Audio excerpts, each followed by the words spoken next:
Welcome to Daily Current Affair. Today is 14th of February 2023. The question is, who has been appointed as the governor of Maharashtra? तो महाराष्ट्र के नए governor जो है किसको नियुक्त किया गया है? दैट इज़ बी रमेश बाइस जी को. ठीक है, रमेश बाइस जी महाराष्ट्र के नए गवर्नर जो है वो चूज़ किए गए हैं. अब ये भी क्या हुआ है, जो हमारी प्रेसिडेंट है इंडिया की द्रौपदी मुर्मू, उन्होंने 13 न्यू गवर्नर्स को जो है वो अपॉइंट किया है.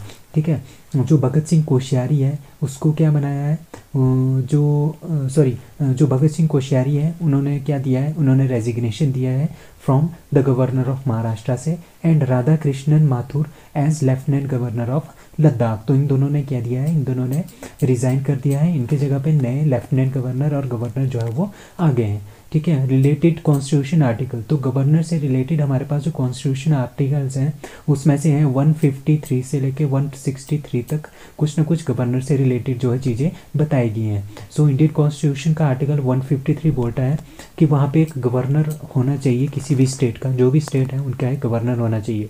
आर्टिकल 154 बोलता है executive power of the state, जितनी भी हमारे पास पावर होगी एग्जीक्यूटिव स्टेट की वो सारी की सारी गवर्नर के पास होगी. एंड आर्टिकल 155 बोलता है अपॉइंटमेंट ऑफ गवर्नर, मतलब कि गवर्नर को कौन अपॉइंट करेगा, कौन अपॉइंट करेगा, दैट इज़ राष्ट्रपति अपॉइंट करता है. Article number 156 terms of office of governor, governor कितने साल तक रहेगा, क्या क्या टर्म्स होंगी. ठीक है, आर्टिकल नंबर 157. ठीक है, आर्टिकल नंबर 56 के अकॉर्डिंगली क्या होगा, इनका कोई भी फिक्स टेन्यूर नहीं होता, ये राष्ट्रपति जब तक चाहता है तब तक ये वहाँ पे रह सकते हैं. आर्टिकल नंबर 157 क्वालिफिकेशन क्या होगी गवर्नर की. आर्टिकल नंबर 158 बोलता है condition of governors office. Article number 159 बोलता है ओथ एंड अफर्मेशन कौन करेगा गवर्नर की. आर्टिकल नंबर 160 बोलता है discharge of function of the governor in certain contingencies. Article number 161 बोलता है कि पावर ऑफ द गवर्नर, ठीक है, क्षमा याचना, ग्रांट पार्डन. ठीक है, मतलब कि क्षमा याचना जो प्रोवाइड करते हैं गवर्नर, उनकी क्या क्या पावर्स हैं. Article number 162 extent of executive power of the state. ठीक है, आर्टिकल नंबर 163 बोलता है council of minister to aid and advise the governor. तो ये आर्टिकल है, ये रिलेटेड है गवर्नर से. सो फ्रेश अपॉइंटमेंट्स, हमारे फ्रेश अपॉइंटमेंट्स हुई हैं जो कि 7 फ्रेश अपॉइंटमेंट्स हुई हैं. Like governor of Arunachal Pradesh किसको बनाया गया है, लेफ्टिनेंट गवर्नर कवाइला त्रिविक्रम परनायक जी. ठीक है, वो रिटायर्ड है. दूसरे governor of Sikkim Laxman Prasad Acharya. Governor of Jharkhand that is CP Radhakrishnan. Governor of Himachal Pradesh वो किसको बनाया है, शिव प्रताप शुक्ला जी को. Governor of Assam Gulab Chandra Kataria. Governor of Andhra Pradesh that is S Abdul Nazeer. अब change of state of some governor, मतलब कि एक स्टेट से दूसरी स्टेट जो है गवर्नर को दी गई है. Like governor of Andhra Pradesh जो थे उनको बनाया गया है governor of Chhattisgarh that is Biswabhusan Harichandan. ठीक है, गवर्नर ऑफ छत्तीसगढ़ के तो थे, उनको अपॉइंट किया गया है governor of Manipur that is Anusuiya UK. Governor of जो मणिपुर थे उनको बनाया गया governor of Nagaland that is La Ganesan. Governor of Bihar, ठीक है, जो थे उनको बनाया गया है governor of Meghalaya that is Phagu Chauhan. Governor of जो हिमाचल प्रदेश थे उनको बनाया है governor of Bihar that is Rajendra Vishwanath Arlekar. Governor of जो अरुणाचल प्रदेश थे उनको बनाया है lieutenant governor of Ladakh that is brigadier doctor BD Mishra जो कि रिटायर्ड है. गवर्नर ऑफ झारखंड को बनाया गया है governor of Maharashtra that is Ramesh बाइस जी. खेलो India youth games 2022 which state finishes in the first position. आपको पता है कि अभी खेलो इंडिया यूथ गेम्स जो है वो स्टार्ट हो गई थी, वो कहाँ पे हुई थी, होस्ट स्टेट कौन सी थी, दैट इज़ मध्य प्रदेश. और ये 5th एडिशन था खेलो इंडिया यूथ गेम्स का 2022 में. ठीक है, फर्स्ट टाइम जो है इसमें 3 गेम्स जो है वो इंट्रोड्यूस की गई that is kayaking, canoeing and canoe slalom fencing. ठीक है, तो ये जो गेम्स थी, तो ये जितने भी गेम्स, ये 3 गेम्स थे, इनको क्या बनाया गया, पहली बार इनको वाटर स्पोर्ट्स जो है इनको इंक्लूड किया गया है. इसमें खेलो इंडिया यूथ गेम्स 2022 में सबसे पहले नंबर पे आया है महाराष्ट्र. ठीक है, मेडल टैली में उन्होंने 161 मेडल जीते हैं, इंक्लूडिंग इसमें 56 गोल्ड है. ठीक है, हरियाणा दूसरे नंबर पे है जिसमें उन्होंने 128 मेडल जीते हैं, इंक्लूडिंग 41 गोल्ड। और तीसरे नंबर पे मध्य प्रदेश है जिन्होंने 96 मेडल जीते हैं इंक्लूडिंग 39 गोल्ड। ठीक है, अब विनर लिस्ट की बात करते हैं। अब 2018 से लेके 2022 तक इसके 5 एडिशन हुए हैं। 2018 में जो पहला एडिशन हुआ था खेलो इंडिया यूथ गेम्स का, वो न्यू दिल्ली में हुआ था। विनर थे हरियाणा, रनर अप महाराष्ट्र। 2019 पुणे में हुआ था, winner Maharashtra, runner up Haryana. 2020 में गुवाहाटी में हुआ था, winner Maharashtra, runner up Haryana. और उसके बाद 2021 में पंचकुला में हुआ था, ये विनर इसमें हरियाणा था और रनर अप महाराष्ट्र। और अभी 2022 में हुआ है मध्य प्रदेश में, इसमें जो विनर थे वो थे महाराष्ट्र और रनर अप कौन रहे हैं इस बार, हरियाणा। सो राष्ट्रीय Sanskriti Mahotsav 2023 begins in that is टी मुंबई। सो मुंबई में राष्ट्रीय संस्कृति महोत्सव 2023 है उसका आयोजन किया गया है। ठीक है, सो भगत सिंह कोश्यारी जो कि गवर्नर थे, ठीक है, उसकी जगह पे अब रमेश बैस जी आ गए हैं। 11 फरवरी को उन्होंने इसका इनॉग्रेशन किया था। दैट राष्ट्रीय संस्कृति महोत्सव 2023 कहाँ पे, आज़ाद मैदान चर्च गेट मुंबई में इसका आयोजन किया गया। ठीक है, द फेस्टिवल हैज़ बीन, किसने इसको ऑर्गेनाइज किया इस फेस्टिवल को, that is ministry of culture. 11 फरवरी से 19 फरवरी तक हुआ है। क्यों हुआ है, क्यों इसका किया गया है, to promote the national unity, हमारी जो नेशनल यूनिटी है उसको प्रमोट करने के लिए, हमारी जो नेशनल इंटीग्रिटी है उसको नेशनल जो यूनिटी एंड इंटीग्रिटी है उसको प्रमोट करने के लिए, किसके थ्रू, कल्चरल एक्सचेंज के थ्रू। मतलब कि एक स्टेट का कल्चर अलग होता है दूसरी स्टेट से, तो हम क्या करेंगे, सारी की सारी स्टेट एक जगह पे इकट्ठे होकर अपना कल्चर शो करेंगे। इस तरह से हमारा क्या होगी, नेशनल यूनिटी और इंटीग्रिटी जो है वो इंक्रीज होगी। द राष्ट्रीय संस्कृति महोत्सव कन्वेज द मैसेज, ठीक है, इसका जो मैसेज है वो है एक भारत श्रेष्ठ भारत, इसका मैसेज है। तो इसमें पार्टिसिपेट करेंगे हमारे 1000 से ज़्यादा आर्टिस्ट जो इसमें पार्टिसिपेट करेंगे। और इस प्रोग्राम में 350 से ज़्यादा फोक एंड ट्राइबल आर्टिस्ट आएंगे पूरे के पूरे इंडिया से, जो कि अपने अपने आर्ट्स शो करेंगे, अपना अपना लोकल फोक प्रोड्यूस करेंगे। ठीक है, इसमें ट्रांसजेंडर भी होंगे, डिफरेंटली एबल्ड आर्टिस्ट भी होंगे, रिनोड क्लासिकल आर्टिस्ट भी होंगे, मतलब कि पुराने ज़माने के जो आर्टिस्ट हैं वो भी होंगे, as well as renowned star artist जो आजकल के न्यू आर्टिस्ट हैं वो भी वहाँ पे होंगे। तो ये सारे के सारे इकट्ठे होंगे और अपना फोक जो है लोगों को सुनाएंगे, ताकि हमें पूरी की पूरी स्टेट और पूरे के पूरे इंडिया के बारे में पता चले कि कहाँ पे कौन सा किस तरह का हमारे पास कल्चर चलता है। ठीक है, on April 14 on special tourist that is Baba Saheb Ambedkar circuit train will be inaugurated. ठीक है, 14 अप्रैल को क्या होगा, जो हमारे पास बाबा साहेब सर्किट की जो ट्रेन है वो भी इनैगोरेट की जाएगी। ठीक है, तो राष्ट्रीय संस्कृत महोत्सव 2023 कहाँ पे लॉन्च हुआ था, दैट इज़ मुंबई महाराष्ट्र में जो है ये स्टार्ट हुआ है। कब से कब तक, 11 फरवरी से 19 फरवरी तक ये चलेगा। Who wins Hyderabad E prix, that is बी जेन एरिक वेर्गने। ठीक है, जेन एरिक वेर्गने ने क्या जीता है, हैदराबाद में जो ई प्रिक्स हुई है। ठीक है, ये क्या होती है, ये एक तरह की रेस होती है। ठीक है, जिस तरह से हमारे पास फार्मूला 1 की रेस होती है ना, उसी तरह की ये रेस है। इसका नाम है फार्मूला ई प्रिक्स इन हैदराबाद। ठीक है, तो किसने जीती है, जीन एरिक वेर्गने ने जीती है, ऑफ DS पेंस के ऑटोमोबाइल, मतलब कि जो ये गाड़ी है DS पेंस के ऑटोमोबाइल्स की गाड़ी ये चलाते हैं, इनका नाम है जीन एरिक वेर्गने। ठीक है, the 4th leg of formula E season of the year 2022-23 was held in the Hyderabad. और पहली बार इंडिया में कोई भी इस तरह की फार्मूला ई प्रिक्स जो है वो हुई है। ठीक है, the Hyderabad E prix was held on bank of, कहाँ पे हुई है, bank of Hussain Sagar lake, जो हुसैन सागर लेक है उसके किनारे में ही जो है ये हैदराबाद की ग्रैंड ई प्रिक्स जो है वो हुई है। तो इंडिया की ये first street circuit built near NTR garden है। तो ये इंडिया की पहली फार्मूला ई प्रिक्स जो है वो कहाँ पे हुई है, हैदराबाद में हुई है। जो विनर ट्रॉफी है वो किसने प्रेजेंट की है, union minister for youth affairs and sports Anurag Thakur ने वो प्रेजेंट की है। दूसरे नंबर पे रहे हैं निक कैसिडी। ठीक है, तीसरे नंबर पे रहे हैं एंटोनियो फ्लेक्सा डा कोस्टा। ठीक है, तो ये दूसरे तीसरे नंबर पे रहे हैं। पहले नंबर पे रहे annual meeting of members of river cities alliance to be held in. ठीक है, तो ये कहाँ पे हो रही है, दैट इज C पुणे में जो है ये हो रही है। तो ये पहली है, फर्स्ट ऑफ इट्स काइंड, ये 2 दिन की इंटरनेशनल कॉन्फ्रेंस है, उसका नाम है धारा 2023।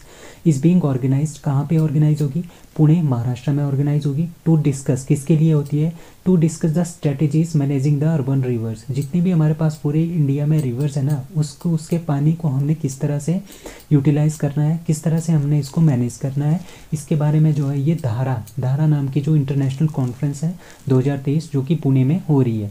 अब धारा का मतलब क्या है? धारा का मतलब है driving holistic action for urban reverse. ठीक है, तो आपने ये याद रखना है, धारा का मतलब है driving holistic action for urban river. जो अर्बन एरिया में जो रिवर्स हैं उनको हमने किस तरह से यूटिलाइज करना है, किस तरह से उनको साफ रखना है, ये सब कुछ जो है इसमें इस कॉन्फ्रेंस के अंदर आएगा। सो धारा इज़ अ एनुअल मीटिंग, हर साल ये मीटिंग होती है। ठीक है, किसकी मीटिंग होती है? The member of river cities alliance. ठीक है, रिवर सिटीज़, जितने भी हमारे पास रिवर में सिटीज़ हैं उन वो आपस में क्या हुई, जो सिटीज़ है ना उनमें जो रिवर्स हैं उनका आपस में एक अलायंस है हर सिटीज़ का। तो उनके जो मेंबर्स हैं वो मिलेंगे कहाँ पे? पुणे में। ठीक है, तो मीटिंग कौन इसको ऑर्गेनाइज कर रहा है इस मीटिंग को? That is national mission for clean Ganga. ठीक है, वो इसको मिशन को इसको जो है वो क्या करेंगे? ऑर्गेनाइज करेंगे। किस तरह से हमने रिवर जो हमारे पास अर्बन रिवर्स है उनको साफ रखना है, उससे पानी को यूटिलाइज करना है, अच्छे से यूटिलाइज करना है। इन एसोसिएशन भी national institute of urban affairs from 13 से 14 फरवरी तक पुणे में ये आयोजित किया जाएगा। अब रिवर सिटीज़ अलायंस क्या है? ये जो है 2021 में इसको लॉन्च किया गया था।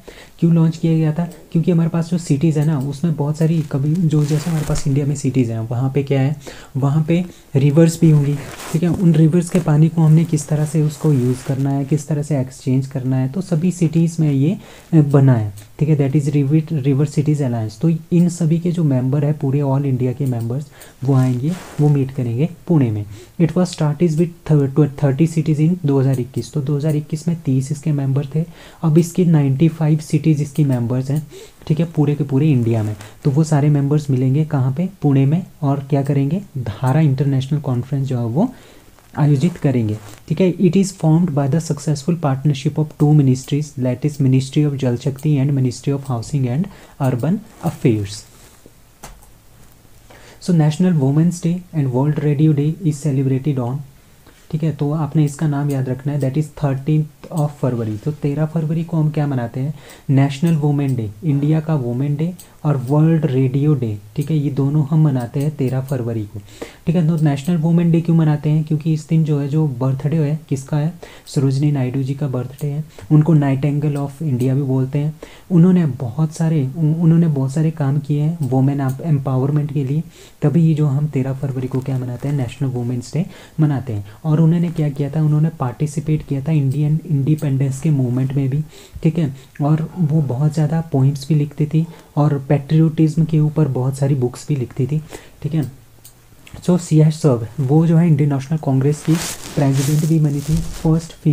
First Indian female of Indian national Congress 1925 को बनी थी दिल्ली में। जो तो ये बनी थी 1925 को। She was imprisoned for 21 month. ठीक है, for participating in the quit India movement. जो क्विट इंडिया मूवमेंट स्टार्ट हुआ था तो उसके चलते उनको 21 महीने की जेल भी हुई थी। और उनका जो बर्थ हुआ था वो हैदराबाद में हुआ था, और उनकी जो डेथ हुई थी वो हुई थी लखनऊ में। और उन्होंने अपनी हायर स्टडीज़ जो है कहाँ से की थी? लंदन से स्टार्ट की थी। और दूसरा है हमारे पास आज ही, दैट इज़ 13 फरवरी को, that is world radio day.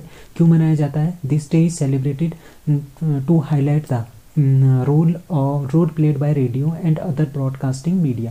और आपको पता है कि जो रेडियो है काफ़ी आजकल तो हमारे पास कोई आ गया, मोबाइल फ़ोन्स आ गए हैं, बहुत सारे गैजेट्स आ गए हैं। बट पहले क्या होता था? हमारे पास एक रेडियो होता था। छोटे छोटे जो भी किसान होते थे या पूरे के पूरे इंडिया में जो लोग होते थे वो रेडियो के पास आके अपनी न्यूज़ सुनते थे। कुछ भी उनको गाने सुनने हो, कुछ भी उनको एंटरटेनमेंट के लिए जो मेन साधन था वो था रेडियो। ठीक है, और न्यूज़ की ब्रॉडकास्टिंग के लिए भी रेडियो था। तो उसी के लिए 13 फरवरी को क्या मनाया जाता है? वर्ल्ड रेडियो डे जो है वो मनाया जाता है। President of India inaugurated the second Indian rice congress at. ठीक है, पहली जो राइस कांग्रेस हुई थी ना वो हुई थी वर्चुअल में। ठीक है, कब हुई थी? 2020 में हुई थी। ICR national rice research institute उन्होंने ऑर्गेनाइज किया था फर्स्ट इंडियन राइस कांग्रेस। कब? 8-9 दिसंबर 2020 को, जो कि वर्चुअली हुई थी। अभी जो सेकंड इंडियन राइस कांग्रेस हुई है वो हुई है कटक में। ठीक है, दैट इज़ ए कटक। तो ये सेकंड इंडियन राइस कांग्रेस है, कटक में इनॉग्रेट किया है। किसने किया है? जो हमारी प्रेसिडेंट है द्रौपदी मुर्मू जी, उन्होंने इसको किया है। ठीक है, कटक कहाँ पे है? उड़ीसा में है। तो वहाँ पे उड़ीसा के गवर्नर प्रोफेसर गणेशी लाल वो भी प्रेजेंट थे। Union minister for agriculture and farmer welfare Narendra Singh Tomar भी थे। Orissa minister of agriculture and state and farmer empowerment fisheries and animal resource development Rajendra Pratap स्वयं भी वहीं पे थे। ठीक है, अब हम राइस के बारे में कुछ बातें जानते हैं। Rice is a staple food and most of the population of India.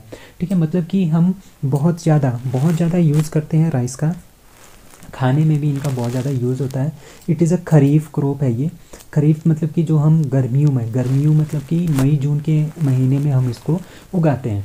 ठीक है, इट रिक्वायर्स हाई टेम्परेचर, इसके के लिए हाई टेम्परेचर चाहिए होता है, above 25 degree Celsius. High humidity भी ज़्यादा चाहिए होती है, और इसमें एनुअल रेनफॉल जो है 100 सेंटीमीटर से ऊपर जो है वो होना चाहिए। और सबसे ज़्यादा राइस कहाँ पे होता है? हमारी वेस्ट बंगाल में सबसे ज़्यादा राइस होता है, फिर उत्तर प्रदेश, फिर पंजाब।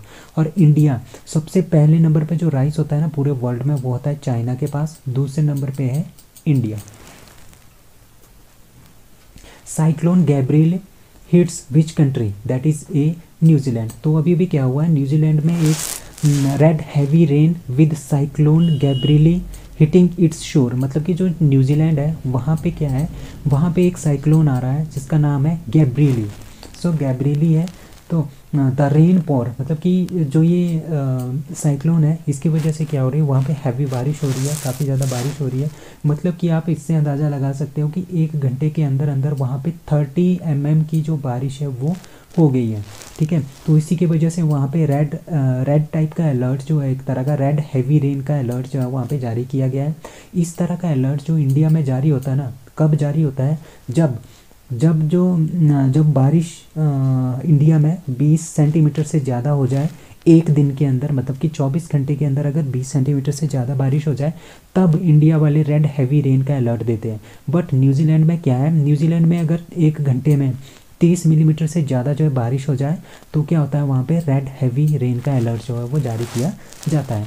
ठीक है, तो ये साइक्लोन जो गैब्रियले है ये ट्रॉपिकल साइक्लोन है। ठीक है, बहुत ही ज़्यादा सीवियर ट्रॉपिकल साइक्लोन है, belongs to the category of 3। ठीक है, speed of the cyclone ranges from 119 kilometre per hour to 157 kilometre per hour की स्पीड से ये आ रहा है, और काफ़ी ज़्यादा बारिश जो है वो न्यूजीलैंड में कर रहा है। ठीक है, स्टेट इमरजेंसी जो है वो कहाँ पे लॉन्च की गई है, कहाँ पे डिक्लेयर की गई है? ऑकलैंड में, जो एक सिटी है न्यूजीलैंड की, वहाँ पे जो है वो स्टेट इमरजेंसी जो है वो लगाई गई है। अब कुछ साइक्लोन्स के बारे में बात करते हैं जो कि इंडिया में आए हैं 2022 में। नंबर 1 असनी, जिसका नाम जो है श्रीलंका ने दिया है। सित्रांग, जिसका नाम जो है थाईलैंड ने दिया है। Mandous, name given by the United Arab Emirates UAE.